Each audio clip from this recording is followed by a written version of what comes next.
वबरकातुहू। आज हम लोग वायरसेस, वायरॉइड, प्रियॉन्स और लाइकेंस पढ़ने वाले हैं। अब तक हमने ये देखा कि इस पूरे चैप्टर के हमने विटेकर की 5 किंगडम की जो क्लासिफिकेशन है वो देखा, और हमने ये पढ़ा कि जो विटेकर है उसने अपने 5 किंगडम की दर्जाबंदी के अंदर ये बात कहा था कि जितने भी ऑर्गेनिज्म है उनको हम 5 बड़े ग्रुप में डिवाइड कर सकते हैं, उनको 5 अलग अलग ग्रुप में रख सकते हैं। वो कौन कौन से थे? तो पहला था किंगडम मोनेरा, दूसरा था किंगडम प्रोटेस्टा, तीसरा था किंगडम पंजाब, चौथा था किंगडम प्लांटिया और पांचवा था किंगडम एनिमेलिया। तो हमने इनकी डिटेल स्टडी देखी, इनको समझने की कोशिश करें। बच्चों, आज हम जो देखने वाले हैं वो एक अलग ग्रुप है। ये ऐसा ग्रुप है जिसको विटेकर ने अपने 5 किंगडम की दर्जाबंदी में कंसीडर नहीं किया था। उन्होंने इनको कहीं पर भी अपने 5 किंगडम की दर्जाबंदी में क्लासिफिकेशन में जगह नहीं दी थी। तो ये क्यों नहीं दिया था, क्या वजूहात थी? तो एक सबसे पहले कि विटेकर ने जब अपना दर्जाबंदी का क्लासिफिकेशन का जब सिस्टम प्रपोज किया तो उन्होंने लाइकेंस, जो लाइकेंस हम डिटेल में आगे लाइकेंस क्या होता है वो पढ़ेंगे, और कुछ यककल्बीय उज़्वे यानी ऐसे जानदार जो यककल्बी होते हैं, फॉर एग्जांपल वायरसेस, वायरॉइड्स और प्रियॉन्स, उनका उन्होंने जिक्र भी नहीं किया, उनको उन्होंने कोई जगह नहीं दी। अब ये होते क्या है, तो अब आपको डिसाइड करना है कि इनको कहाँ रखेंगे आप, या ये एक अलग नई क्लासिफिकेशन होगी या इनको किसी और ग्रुप में रखा जाएगा। तो आज हम इनको डिस्कस करेंगे कि वायरस क्या होता है, वायरस क्या होते हैं, प्रियॉन्स और लाइकेंस क्या होती है। हम में से अक्सर आप लोगों ने देखा होगा कि अक्सर लोगों को जुकाम हो जाता है और उसको हम कहते हैं फ्लू। फ्लू कौन सा फ्लू? इन्फ्लुएंजा। तो ये जो इन्फ्लुएंजा होता है इससे उससे होता क्या है, तो यहाँ मैंने एक डायग्राम बनाया हुआ है कि जब भी आपको इन्फ्लुएंजा होता है तो आपको छींक आती है, सर में तकलीफ होती है, थोड़े दिनों में आपके बॉडी के अंदर तकलीफ शुरू होना शुरू होती है, फिर आपको बुखार आ जाता है। तो ये सारे सिम्टम्स है, ये किससे होता है? सिर्फ इन्फ्लुएंजा से। और आप देखेंगे कि जब आपको होता है तो फिर आपके अतराफ में जो है उसको होता है, फिर उससे रिलेटेड जो लोग हैं उनको होता है। तो ये जो जुकाम है या ये जो फ्लू है, ये जो बुखार है, ये एक से दूसरे को होता चला जाता है। और ये क्यों होता है? तो इसकी बड़ी वजह होती है वायरस। ये किसकी वजह से होता है?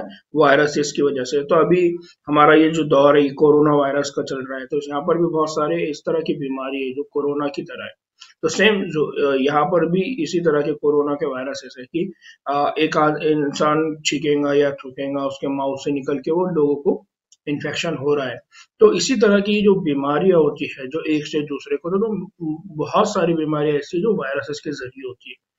फिर अगर हम ये समझते हैं कि ये जानदार सिर्फ वो है जिनमें कल्बी साख्त होती है, तो यकीनन वायरसेस जानदार नहीं है। अगर हम ये बात कंसिडर करते हैं कि जानदार सिर्फ वो है जिनमें कल्बी साख्त होती है, कल्बी साख्त मतलब उसका उसके पास सेल प्लाज्मा मेम्ब्रेन होगा, उसके पास माइटोकॉन्ड्रिया होगा, क्लोरोप्लास्ट, जितने भी ऑर्गेनेली है, एक सेल के अंदर जितने स्ट्रक्चर होती है, जितने साख्त होती है वो है, तब हम उसको क्या कहते हैं? जानदार। लेकिन वायरसेस के पास ये सारी चीजें नहीं है। वायरस के पास ना तो कोई प्लाज्मा मेम्ब्रेन है, ना वायरस के पास कोई क्लोरोप्लास्ट है, ना माइटोकॉन्ड्रिया, कुछ भी नहीं है। अब ये सारी चीजें अगर नहीं है तो यकीनन हम उसको क्या कहेंगे? हम उसको जानदार नहीं कहेंगे, हम उसको गैर जानदार कह सकते हैं। इसीलिए जब दर्जाबंदी हुई जब दर्जाबंदी हुई तो इसको कोई मौजू जगह नहीं मिली। दर्जाबंदी निज़ाम में इनकी कोई जगह नहीं रखी। तो नहीं रखे यानी कि जो बड़ी वजह है वो ये है कि इनका जो सेल की साख्त होती है, इनका जो स्ट्रक्चर होता है, वो हमारे आम जो सेल है, आम तौर पे जो सेल है हमारे, उनसे अलग होता है। हमारे आम तरह के सेल या यूकैरियोटिक या प्रोकैरियोटिक सेल की खास बात क्या? उनके पास प्लाज्मा मेम्ब्रेन होगा, साइटोप्लाज्म होगा, वहां पर राइबोसोम होंगे, वहां पर माइटोकॉन्ड्रिया होगा, वहां पर सारे ऑर्गेनेली होंगे। लेकिन वायरसेस में ये सब अब्सेंट होता है, ये कुछ भी नहीं होता। तो अब यहाँ पर क्वेश्चन हो जाए कि इसको हम जानदार कहेंगे या गैर जानदार। तो यही प्रॉब्लम विटेकर के साथ थी, इसलिए उन्होंने इनको कहीं पर भी जगह नहीं दी। नाउ वायरसेस गैर कल्बी उज़्वे है। अब वायरसेस को जब आप डिफाइन करेंगे तो आप क्या कहेंगे? पहला वर्ड जो आपको उसकी डेफिनेशन में, उसकी तारीफ में बोलना है वो है वायरसेस ये गैर कल्बी जानदार है। गैर कल्बी उज़्वे है या गैर कल्बी जानदार है। जो जिंदा खलिए के बाहर एक गैर मौसर कलमी, अब ये बहुत इंपॉर्टेंट है, गैर मौसर कलवी साख्त रखते हैं। ये कहाँ पर होते हैं? जिंदा खलिए के बाहर। यानी बेसिकली जब भी आप वायरस को डिफाइन करेंगे, वायरस की तारीफ करेंगे, तो पहला वर्ड जो आपको बोलना है वो क्या है? गैर खलवी। पहला लफ्ज क्या बोलना है? गैर खलवी। दूसरा, ये कहाँ पर होते हैं? ये जानदारों के ऊपर मुनहसर होते हैं। और जानदारों के बाहर ये कैसे दिखेंगे? तो जानदार के बाहर ये क्रिस्टलाइन होते हैं। जानदारों के बाहर इनकी जो साख्त होती है वो खलमी होती है। फिर खलिए के अंदर दाखिल होने के बाद अगर वो खलिए के बाहर है तब उनकी स्ट्रक्चर कैसा है? क्रिस्टलाइन है, खलमी साख्त है। लेकिन जैसे ही वो खलिए के अंदर दाखिल होंगे, किसी सेल के अंदर दाखिल होने, तब क्या करेंगे? वो मेजबान खलिए के तमाम अफाल, मेजबान खलिए के तमाम अफाल की लगाम अपने हाथ में ले लेते हैं। वो क्या करेंगे? जैसे ही वो किसी खलिए के अंदर जाएगा तो खलिए के अंदर जाने के बाद उस खलिए के अंदर जितने भी काम होते हैं, उस खलिए के अंदर जितने भी अफाल होते हैं, उन सारे अफाल को वो अपने हाथ में ले लेंगे और अपने दोहराने यानी रेप्लिकेशन, दोहराने का अमल यानी 1 से 2 बनाने का, 2 से 3 बनाने का, अपनी कॉपी बनाने का काम वो शुरू कर देंगे। तो उसके अंजाम देने को वो क्या करना शुरू करेंगे? जैसे उन्होंने लगाम हाथ में दिया तो वो खुद अपनी कॉपी बनाना क्या कर देंगे? शुरुआत करेंगे और मेजबान खलिए को आखिर में क्या कर देंगे? मार देते हैं। तो ये बहुत इंपॉर्टेंट है कि वायरस क्या करते हैं। वायरस, एक तो पहली चीज कि ये गैर कलबी है। गैर कलबी मतलब इनके पास कोई खलिया नहीं है। अब इनको अगर अपना रेप्लिकेशन करना है, इनको अगर अपनी जिंदगी चलाना है, तो ये क्या करते हैं? ये किसी और खलिए के ऊपर हमला करेंगे, किसी और जानदार खलिए के ऊपर हमला करेंगे और उसके अंदर चले जाएंगे और उसके अंदर जाके उसके अंदर जितने भी अफाल होते हैं। अब एक सेल के अंदर कौन कौन से अफाल होते हैं? तो एक सेल के अंदर जो अफाल होता है वो होता है प्रोटीन का बनाना। तो प्रोटीन के बनाने को ये अपने हाथ में ले लेंगे। इसी तरह से है लिपिड का बनाना, ये भी अपने हाथ में ले लेंगे। फिर इसी तरह से है जितने भी डीएनए, आरएनए, इनका रेप्लिकेशन करना है, इनकी कॉपी बनाना है, वो भी अपने हाथ में ले लेंगे। तो जिस तरह से ऐसा होता है कि हमारे पास अगर कोई किसी की जमीन पर या होटल के ऊपर या किसी और कारोबार के ऊपर अगर कब्जा कर लेता है, तो अब वो कब्जा करने के बाद वो उसका कारोबार बन गया। अब वो अपने मन माने तरीके से उस कारोबार को चलाएगा। वैसी तरह से ये वायरस भी क्या करता है? एक सेल के अंदर जब दाखिल होता है तो उस सेल के जितने भी सिस्टम है, उसके अंदर जितने भी अफाल होने वाले, उन अफाल के ऊपर ये अपने मन माने तरीके से वहां पर काम करेगा। और सबसे पहला काम वो क्या करेगा? वहां पर जाकर सबसे पहला काम ये करेगा कि वो उस सेल के अंदर अपनी कई सारी कॉपी बनाएगा। तो जैसे ही वो एक सेल के अंदर दाखिल होता है तो उस एक सेल के अंदर वो अपनी कई सारी कॉपी बनाता है। जब वो अपनी कई सारी कॉपी बना देगा तो उस सेल के अंदर अब रहने के लिए कोई जगह नहीं बचेंगे। नतीजे में ये होगा कि उस सेल की क्या हो जाएंगी? डेथ। वो सेल वहां मर जाएगा और फिर वो सेल से वो वायरस जिनकी कई सारी कॉपी बन गया वो पूरे इन्वायरमेंट में फैल जाएंगे। फिर इससे वो दूसरों को इन्फेक्शन, फिर उससे इन्फेक्शन फैलता चला जाएगा। तो वायरसेस बेसिकली करते क्या है? ये एक कलिए के ऊपर अटैक करते हैं, उसकी पूरी मशीनरी को, उसके पूरे सिस्टम को अपने हाथ में ले लेते हैं, फिर अपनी कॉपी बनाते हैं और अपनी कॉपी बना के फिर ये 1 से 2, 2 से 4 सेल में फैलना शुरू होते हैं। इस तरह से वायरस का क्या होता है? स्प्रेड होता है। इस तरह से वायरस पूरे एनवायरनमेंट में फैल जाता है। तो यहाँ बहुत इंपॉर्टेंट चीज जब भी आपको वायरस के मामले में पूछा जाए, तो वायरस के मामले में एक चीज याद रखना है कि वायरस ये गैर खलवी उज़्व है। वायरस कैसे है? गैर खलवी जानदार है। और दूसरी चीज कि ये अपनी जिंदगी दूसरे खलियों के अंदर जाके गुजारते हैं। ये अपनी जिंदगी दूसरे खलिए के अंदर जाके गुजारते हैं। तो इसीलिए इनको पैरासिटिक भी कहा जाता है। इसीलिए इनको कहा जाता है तुफेलिए। क्या कहा जाता है इनको? तुफेलिए, कि अपनी जिंदगी दूसरे जानदार में जाके गुजारते हैं, दूसरे सेल के अंदर जाके ये गुजारते हैं। इसलिए वायरसेस को क्या कहा जाता है? तुफेलिए जानदार, तुफेलिए। ठीक है। नाउ अब वायरसेस मालूम कैसा हुआ, वायरस कैसा समझ में आया, तो इसकी एक छोटी सी हिस्ट्री उसको हम समझने की कोशिश करेंगे। वायरस, बेसिकली वायरस के मायने क्या है? तो वायरस के मायने है जहर। वायरस के मायने क्या है?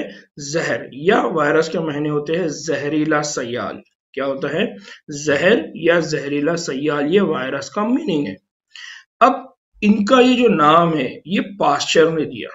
ये जो नाम दिया ये किसने दिया? पास्चर, एक साइंटिस्ट है, उन्होंने इसको ये नाम दिया पास्चर ने, कि हम वायरस बोलेंगे, इसको हम जहर बोलेंगे या जहरीला सियाल बोलेंगे। एक साइंटिस्ट है, उनका नाम है इवानोविस्की। क्या नाम है उनका? इवानोविस्की, दामतरी इवानोविस्की। तो ये जो दामतरी इवानोविस्की है, उन्होंने क्या किया 1892 में, 1892 में तंबाकू का जो प्लांट है, तो तंबाकू को एक बीमारी थी, एक मौजिक बीमारी थी। उस बीमारी को कहा जाता है टोबैको मोजैक डिजीज। क्या कहा जाता है उस बीमारी को? Tobacco mosaic disease. क्या कहा जाता है इसको? Tobacco mosaic disease. ये टोबैको मोजैक डिजीज हुई और ये बीमारी सभी उजुइयों को पहचानता था, यानी सारे उजुइयों के अंदर ये बीमारी फैल गई उस प्लांट के। अब जब ये बीमारी हो गई उस प्लांट को, तो इनको लगा कि यार ये बैक्टीरिया से होनी है। तो इन्होंने क्या किया कि एक हेल्दी प्लांट लिया और उसको डिजीज किया। लेकिन उन्होंने इस मर्तबा ये तवज्जो किया कि वो जो बैक्टीरिया है जिसकी वजह से बीमारी हो रही है, ये बैक्टीरिया उस प्लांट के पास ना जाए। और उसके लिए उन्होंने क्या किया? उन्होंने उसके ऊपर बैक्टीरिया प्रूफ फिल्टर लगा दिया। क्या लगा दिया उन्होंने? बैक्टीरिया प्रूफ फिल्टर, यानी ऐसा फिल्टर लगाया जिससे बात आ जाए कि इसके ऊपर कोई बैक्टीरिया का अटैक नहीं हुआ। लेकिन फिर भी उसके बाद उस प्लांट को बीमारी हो गई। क्यों? क्योंकि ये जो बैक्टीरिया का फिल्टर था, इस बैक्टीरिया के फिल्टर से तो बैक्टीरिया पास नहीं हुआ, लेकिन इस फिल्टर से वो छोटे साइज वाला कुछ तो जानदार था जो पास हो गया और उसने उस प्लांट को क्या कर दिया? बीमारी कर दिया।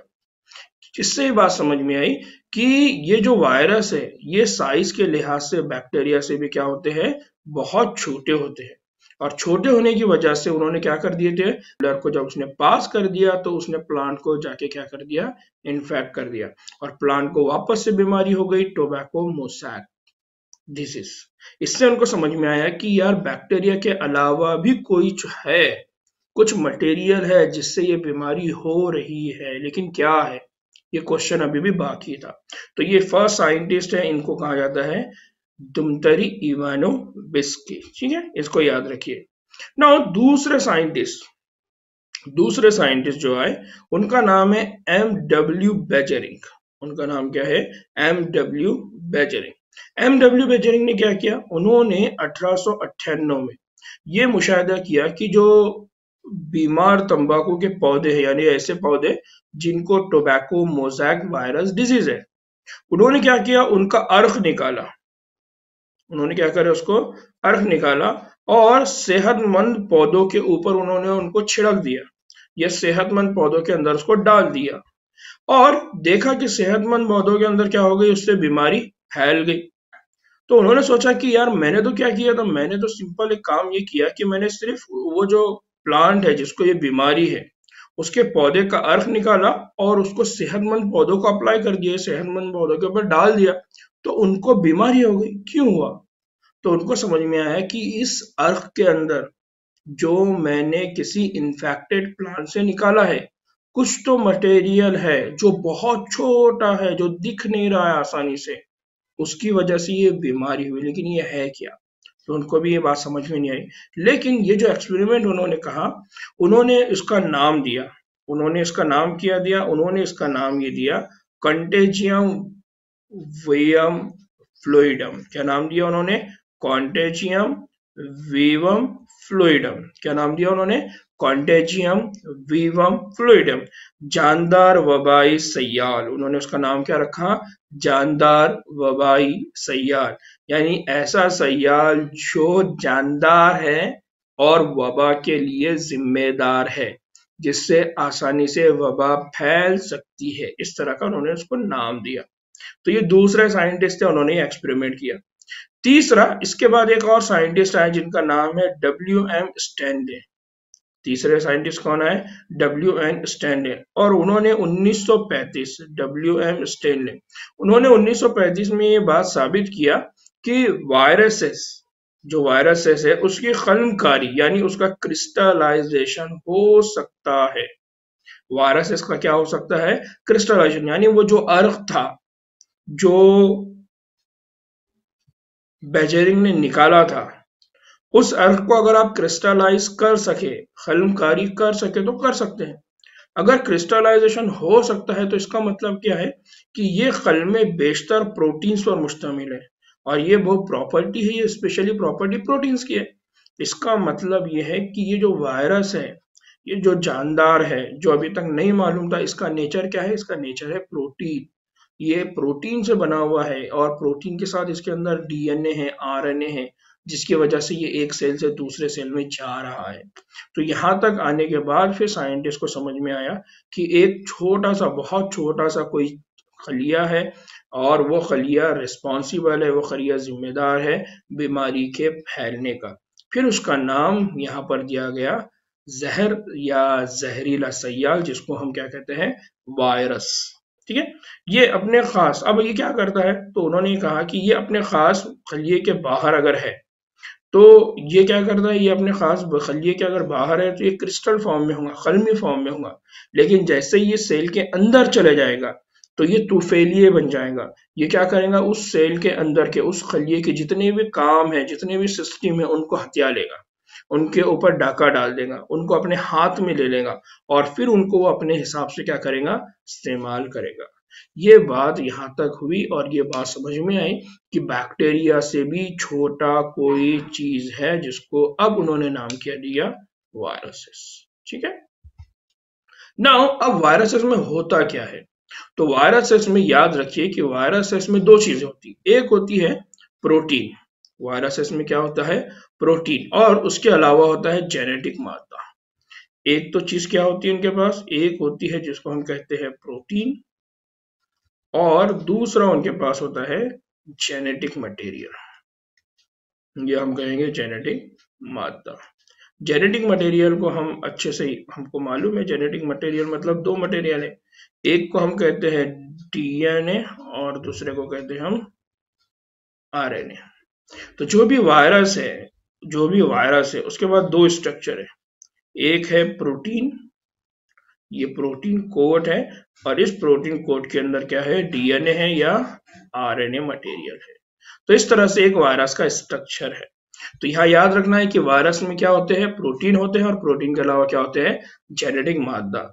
जेनेटिक मादे में या तो आरएनए होगा या तो डीएनए हो सकता है। किसी भी वायरस में आरएनए और डीएनए दोनों एक साथ नहीं होते, ये बहुत इंपॉर्टेंट चीज है। या तो डीएनए होगा या तो आरएनए, डीएनए आरएनए दोनों एक साथ नहीं हो सकते। फिर वायरसेस के अंदर चूंकि दो चीजें हैं, एक है प्रोटीन और एक है जेनेटिक मटेरियल यानी डीएनए। तो जेनेटिक मटेरियल को हम क्या कहते हैं, न्यूक्लिक एसिड, इसलिए वायरसेस को न्यूक्लियोप्रोटीन भी कहा जाता है। और जेनेटिक मादा, इसको क्या दूसरा नाम किया जाता है वायरस के, न्यूक्लियोप्रोटीन। न्यूक्लियोप्रोटीन क्यों कहा जाता है, क्योंकि इसके पास प्रोटीन है प्लस न्यूक्लिक एसिड है, इसलिए इसको दूसरा नाम क्या दिया जाता है, न्यूक्लियोप्रोटीन। अब वायरसेस के अंदर ये दो न्यूक्लियोप्रोटीन, एक प्रोटीन है और एक जेनेटिक मटेरियल है। तो इन दोनों में से कौन सा मटेरियल है जो वबाई या एक जगह से दूसरी जगह बीमारी को फैलाने के लिए जिम्मेदार है, तो वो मादा है जेनेटिक मादा। वो मादा कौन है, जेनेटिक मादा। तो जेनेटिक मादा ये वबाई है, इसकी वजह से बीमारी एक जगह से दूसरी जगह या वायरस एक जगह से दूसरी जगह ट्रांसफर होता है। तो ये बहुत इंपॉर्टेंट है, एग्जाम में पूछे जाने वाला क्वेश्चन है। तो दो मटेरियल है, एक है प्रोटीन और एक है जेनेटिक मटेरियल, डीएनए या आरएनए। तो डीएनए आरएनए ये जेनेटिक मटेरियल ये जिम्मेदार है वबाई के लिए। फिर उमूमन जो पौधों में लगने वाले वायरस है, पौधों में लगने वाले जो वायरस है वो एक धागे वाले आरएनए होते हैं। यानी अगर आप बात करें कि जितने भी प्लांट है, प्लांट के अंदर कौन से वायरस होते हैं, तो प्लांट के अंदर वायरस, और प्लांट के वायरस में कौन सा जेनेटिक मटेरियल होता है, तो वो होता है सिंगल स्ट्रैंडेड आरएनए। कौन सा होता है, सिंगल स्ट्रैंडेड आरएनए, एक धागे वाला आरएनए। और अगर जानवरों में लगने वाली बीमारियों की बात करें या जानवरों में जो वायरस आते हैं उनमें की अगर बात करें, तो उनमें या तो एक होगा या तो दो धागे वाले। यानी अगर हम एनिमल के अंदर जो वायरस होते हैं, एनिमल के अंदर जो वायरस होते हैं और उन एनिमल के अंदर जो वायरसेस होते हैं उनके जेनेटिक मटेरियल की बात करें, तो वहां पर हो सकता है सिंगल स्ट्रैंडेड आरएनए या डबल स्ट्रैंडेड आरएनए, या वहां पर हो सकता है सिंगल स्ट्रैंडेड डीएनए, या वहां हो सकता है सिंगल स्ट्रैंडेड आरएनए। तो ये बहुत इंपॉर्टेंट है, इसको आपको याद रखना है।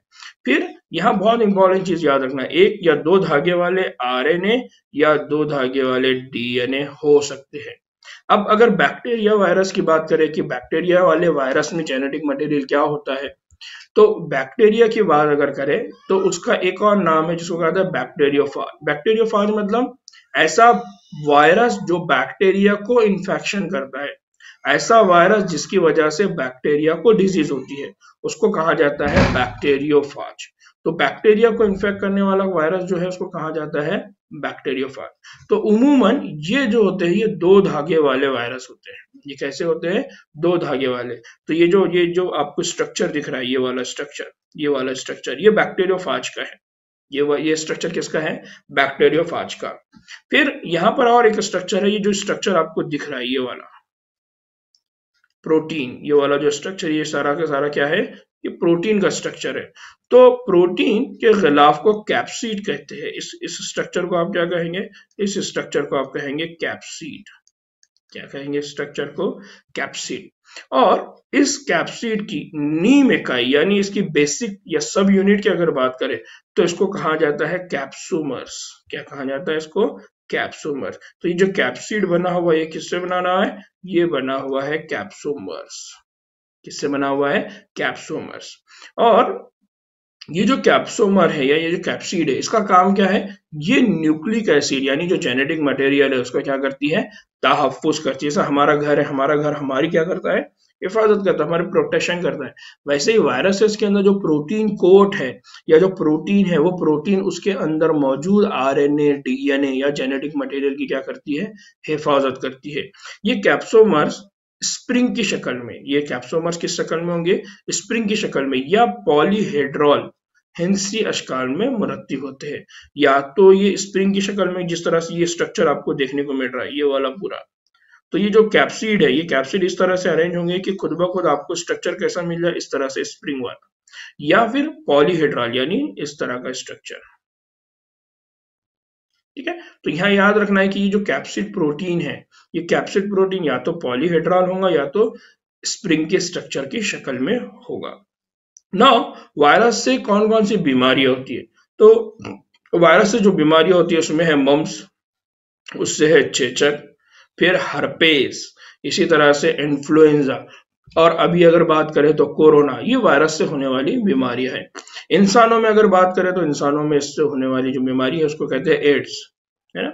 इसी तरह से अगर पौधों की बात करें तो पौधों में होती है मोज़ैक बनाना, यानी एक लीफ, एक पत्ता होगा, उस पत्ते के ऊपर yellow patches, green patches, yellow patches, green patches, इस तरह से।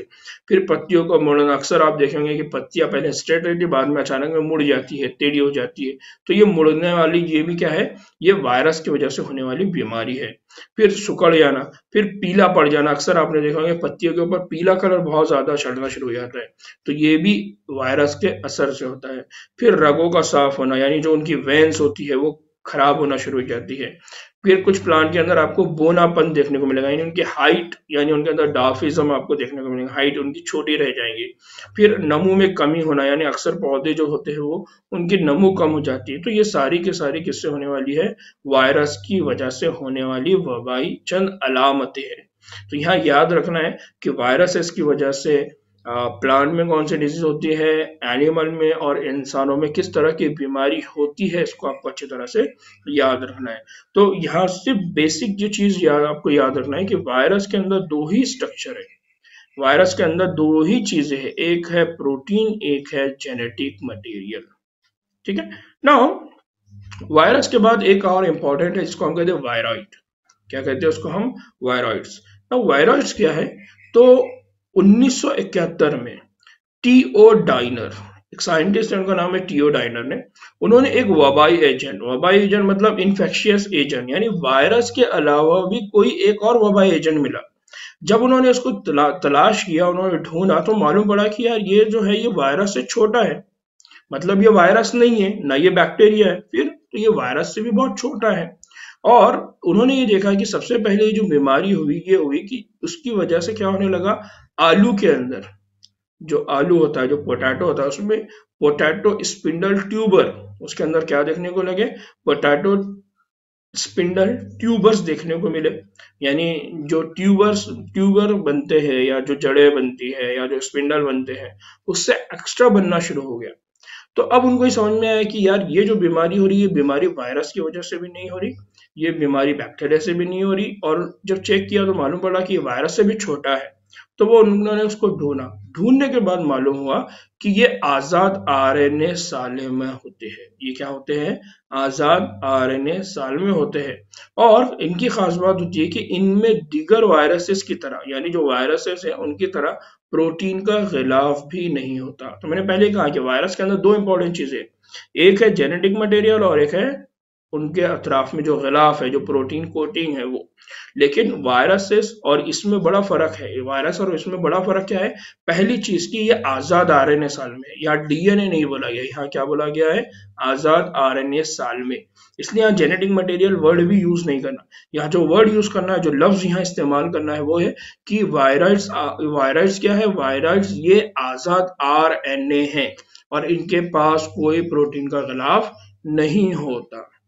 ठीक है, लिहाजा इनको वायरॉइड यानी वायरस नुमा कहा जाता है। इनको वायरॉइड क्यों कहते हैं, क्योंकि ये वायरस की तरह दिखाई देते हैं, या वायरॉइड की तरह है इसलिए इनको कहा जाता है, वायरस की तरह है इसलिए इनको कहा जाता है वायरॉइड। वायरॉइड के आरएनए का सालवी वजन मॉलिक्यूलर वेट बहुत कम होता है, यानी आमतौर पर आरएनए का जो मॉलिक्यूलर वेट होता है उससे भी कम ये वायरॉइड का आरएनए का वजन होता है। तो इसको याद रखिए, वायरॉइड को किसने बताया सबसे पहले, 1971 में टीओ डाइनर, किन्होंने बताया, टीओ डाइनर। नाउ उसके बाद एक है प्रियॉन्स, दूसरा कौन है, प्रियॉन्स। तो जिस तरह से वायरस था उसके बाद हमने वायरॉइड देखे, अब एक बार प्रियॉन। प्रियॉन्स बेसिकली क्या है कि जदीद तिब यानी जो मॉडर्न, आज का जो मॉडर्न मेडिकल साइंस है उसमें कुछ आसाबी बीमारियां मतलब न्यूरोलॉजिकल डिसऑर्डर, यानी हमारे ब्रेन से होने वाली, हमारे जहन में यानी दिमाग में होने वाली जो बीमारियां उनको कहा जाता है न्यूरोलॉजिकल डिसऑर्डर। तो ये जो न्यूरोलॉजिकल डिसऑर्डर है आज के ज़माने में वो बहुत गैर मामूली है। गैर मामूली का मतलब ये है कि आदमी अपना सेंस खो देगा, इंसान अपना शऊर। ये जो गैर मामूली तौर पर तहदार, गैर मामूली तौर पर ये कैसे होते हैं, तहदार और एक एजेंट की वजह से मुंतकिल होते हैं। क्या होती है ये बीमारी, इस बीमारी के अंदर ये होता है कि तहदार होती है यानी लेयर्स होती है, दूसरा एक एजेंट है यानी अगेन इन्फेक्शियस एजेंट है जिसकी वजह से बीमारी फैल रही है। ये जो एजेंट्स है ये वायरस के साइज के मसावी हैं। अब अगर इस एजेंट की बात की जाए तो ये एजेंट का जो साइज है ये वायरस के साइज के बराबर है, और इन एजेंट्स को नाम दिया गया प्रियॉन्स। इन एजेंट्स का नाम क्या दिया गया, प्रियॉन्स। ये बेसिकली होता क्या है कि यहाँ पर ये होता है कि बोवाइन, अब यहाँ पर बे होना चाहिए था तो यहाँ बे का नुक्ता नहीं है इसलिए मैंने दे दिया। बोवाइन स्पॉन्जिफॉर्म इंसेफेलोपैथी जो बीमारी है उसको कहा जाता है BSE, bovine spongiform encephalopathy. Encephalopathy मतलब इंसेफेलोमा, इंसेफेली। ठीक है, तो ये इंसेफेलोपैथी, इंसेफेलोमा, ये सारे इसका मतलब क्या है, ब्रेन। इंसेफेलॉन आप लोग पढ़ेंगे आगे चल के, इंसेफेलॉन ब्रेन के अलग अलग जब पार्ट पढ़ेंगे तो इंसेफेलॉन ये बोला जाता है दिमाग को, और इंसेफेलोपैथी मतलब दिमाग से मुताल्लिक। ठीक है, तो इसलिए बोविन स्पॉन्जिफॉर्म इंसेफेलोपैथी ऐसी बीमारी जो हमारे ब्रेन से मुताल्लिक है। ठीक है, तो अब इस बीमारी में होता क्या है, इस बीमारी में ये होता है कि इसके अंदर है ना कुछ मतलब दिमाग काम नहीं कर रहा तो वो उस तरह की हरकत करते हैं जिसको हम बोलते हैं मैड, पागलपन। तो यहाँ इसीलिए इस बीमारी को कहा जाता है मैड काउ बीमारी या मैड काउ डिजीज। तो ये जो डिजीज है ये अगर जानदारों में होती है तो इसको मैड काउ डिजीज, और किसी जमाने में अचानक में उभरने वाली डिजीज थी जिसको बहुत ज्यादा लोगों ने, तो ये न्यूज़पेपर है, न्यूज ऑफ वीक बोलकर ये पेपर है, उसमें ये बीमारी को बताया गया था। उस वक्त जब ये बीमारी मतलब मालूम हुई थी, तो ये बहुत डेडली स्प्रेडिंग डिजीज थी, बहुत स्लो स्लो ये डेवलप होती थी। तो इसमें ये होता था कि ब्रेन खराब हो जाता था, फिर वो जो सेंस है उसका लॉस हो जाता था, और वो पागलों की तरह हरकत करना है, तो इसलिए मैड काउ उसका नाम पड़ा हुआ है। तो जानवरों में और इसके मुशाबा सी आर जैकब मतलब क्रूज़फेल्ड जैकब डिजीज बीमारी इंसानों में पाई जाती है, और ये बीमारी किसमें पाई जाने वाली बीमारी है? इंसानों में पाई जाने वाली है।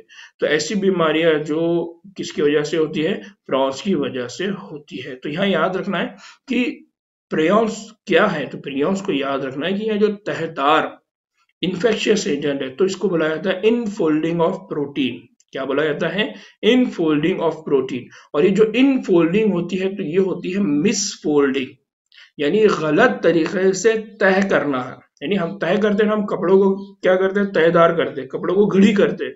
तो हम एक तह के ऊपर दूसरी तह चढ़ाते हैं हमारे कपड़े जब घड़ी करते हैं। या फिर अगर आप कोई बड़ा रोमाल है या आपकी दस्ती है, तो आप क्या करते हैं? उसको तहदार करते हैं, यानी उसको फोल्ड करते हैं। ठीक है। हमारा प्रोटीन के अंदर क्या होता है? हमारे प्रोटीन के अंदर फोल्डिंग होती है, और वो फोल्डिंग उसके काम के हिसाब से होती है, उसके फंक्शन के हिसाब से होती है। जैसा आप आपके रोमाल को आप क्या करते हैं? उसके काम के हिसाब से फोल्ड करते हैं। अगर आपने एक साइड यूज कर लिया, तो फिर आप उसको और दोबारा तय अलग अंदाज में करेंगे, फिर वो साइड का इस्तेमाल करेंगे। तो उसी तरह से हमारे बॉडी के अंदर भी या जानदारों के अंदर प्रोटीन की फोल्डिंग होती है, और वो फोल्डिंग उसके काम के हिसाब से होती है। अगर उस फोल्डिंग को गलत कर दिया जाए, तो जो काम होना चाहिए था वो काम नहीं होगा, और वो काम नहीं होगा, नतीजे में ये हो गया कि वो जो फोल्डिंग थी वो गलत हो गई।